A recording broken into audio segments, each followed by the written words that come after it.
Excuse me, you're in the way. Please move. Alright then, what's my name? Kayn. I'm a sophomore in college, just wrapped up my general education courses. Majoring in economics and gearing up for specialized subjects next year. Job hunting looms. And I'm weighing grad school too. My parents are supportive, giving me the freedom to choose my path, thanks to our solid financial footing. Dad's success in business means we've never struggled financially, and I'm truly grateful for that. Once I land a job, I'm eager to repay their generosity. But despite outward appearances, I've got my own challenges.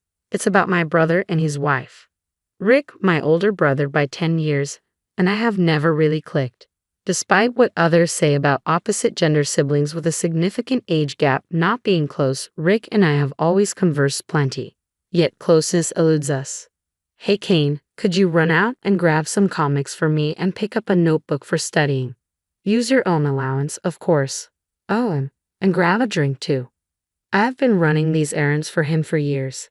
When our parents were around, they'd sometimes intervene, but with both of them working, I mostly just went along out of fear. Even now that I'm an adult, this dynamic hasn't changed. It feels like it's only gotten worse.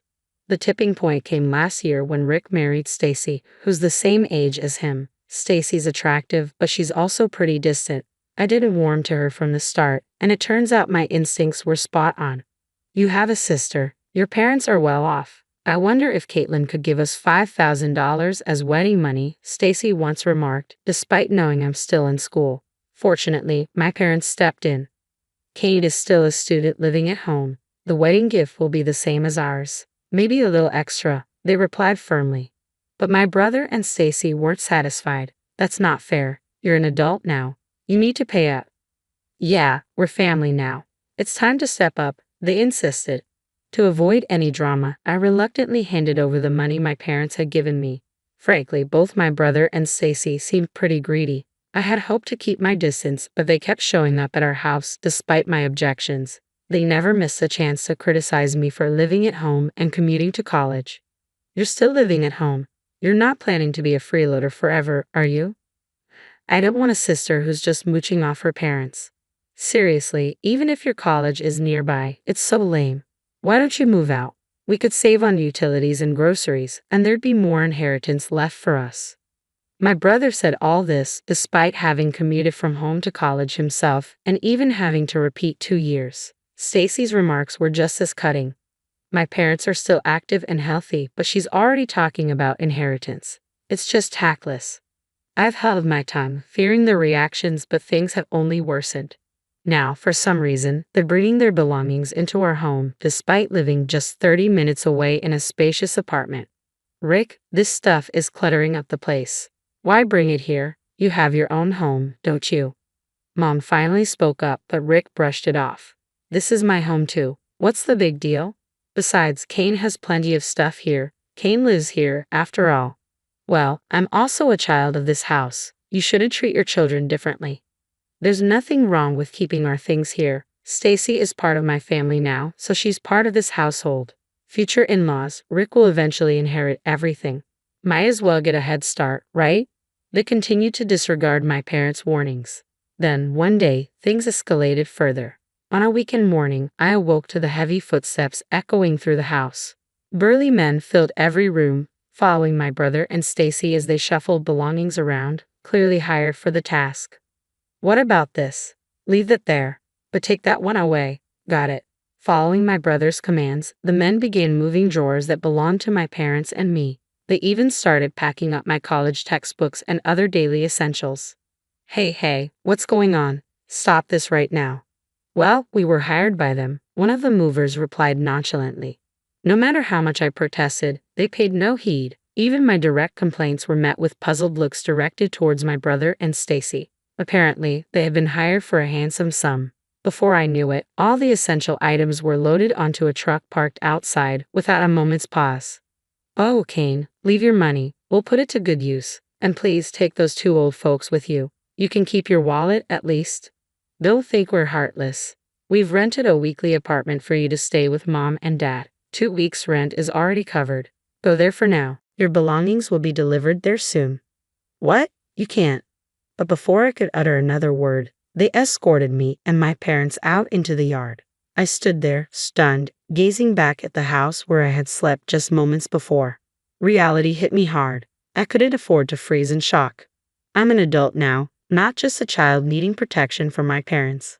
I guess I'll have to take a break from college. I'll find a part-time job to get by for now. I wonder what happened to my bank book and SIL. It would have been nice if my brother had set aside some basic funds for me, but I can't dwell on it all day. The only thing to do is head to the weekly apartment they mentioned. It's okay, Dad, Mom. I'm not a kid anymore, I assured them, turning to see their stunned expressions, undoubtedly feeling betrayed by my brother. It fell to me to lift their spirits. My expectations were shattered, but in a strangely positive way, huh? When I turned back, both of them were smiling. Well, that went better than I thought, didn't it? It happened quicker than we anticipated. What? Hold on, what's going on? As it turned out, they had suspected my siblings' plan all along. Since the moment they started moving their belongings, they have foreseen a day like this. But listen, Kayn, people like them won't back down no matter what you say. If anything, they'll dig in deeper when confronted with reason. Exactly. You can't confront someone like Rick directly. Let them think they've won. They'll lower their guard. That's when you strike. What? So this was all part of your plan? Their smiles widened at my question. Your dad didn't build a company from scratch for nothing. It's time to teach you some of the skills that supported him, Kayn. I'll show you how to handle situations like this. They suggested we head to the weekly apartment for now. I had thought we would go straight home to confront my siblings, but apparently that wasn't the plan. Following Dad's lead, I walked with a heavy heart, pretending to be deeply discouraged. I feel like we're being followed. Don't worry, Kayn. Just act like you don't notice. People like Rick and Stacy thrive on tormenting others. They'll likely report back that we seem downcast. Keep playing along, okay? Taking their advice, I headed to the apartment. Once inside, they announced with renewed energy. Most of the plan has worked. It's time to turn the tables on Rick and his crew. At Mom's signal, Dad made a call. Proceed as discussed. He was arranging with a moving company. It appeared one of Dad's trusted employees was ready to oversee the operation. Soon, movers were streaming into our home. Boss, everything is proceeding according to plan. Your son and daughter-in-law appear to be quite surprised. Well, that's to be expected. Keep going. Through the phone, there was a murmur of live updates. Apparently, Dad had briefed the movers on which items to take. The sounds of safes and other valuables being moved filled the space. What's going on? Are you barging into someone's house like this? What's the deal? Excuse me, should I call the police? No need. We're here at the homeowner's request. Hey, could you please move? You're blocking our way. Wait a minute, that's my safe with my bank book inside. Where are you taking it? Your father requested this. We're moving it to the new house. What's happening here? I was just about to open that safe. It's your father's decision. And Rick, it's quite telling that as his own son, you don't know the safe combination. Clearly, there's a lack of trust. Shut up. You're just an employee. Wait, that jewelry belongs to my mother-in-law. Why are you taking it? This is under the vice president's orders. It's also being moved to the new home. If anything happens to it, you'll be held responsible. What? Hold on, I can't afford that. Please don't interfere. About an hour later, the room fell silent and I overheard one of the employees. Mr. President, Vice President, all arrangements are complete. Apologies for disturbing you on your day off. No trouble at all, thank you. My father ended the call and turned to me. Let's head to our new home. He guided me to a mansion just as opulent as our previous one, if not more grandiose. What is this place? Our new residence. Yes, Kayn, the security here is even tighter. Rick won't find it easy to gain access. And the old house? I sold it discreetly. The broker will take over tomorrow. And what about Rick and Stacy? Don't know, don't care. They might be forced out, but that house was never truly theirs. They'll manage. Exactly, Kayn.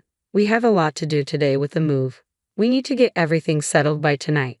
Encouraged by my parents, we all got to work. We familiarized ourselves with the layout of the new house and began organizing our rooms and living spaces.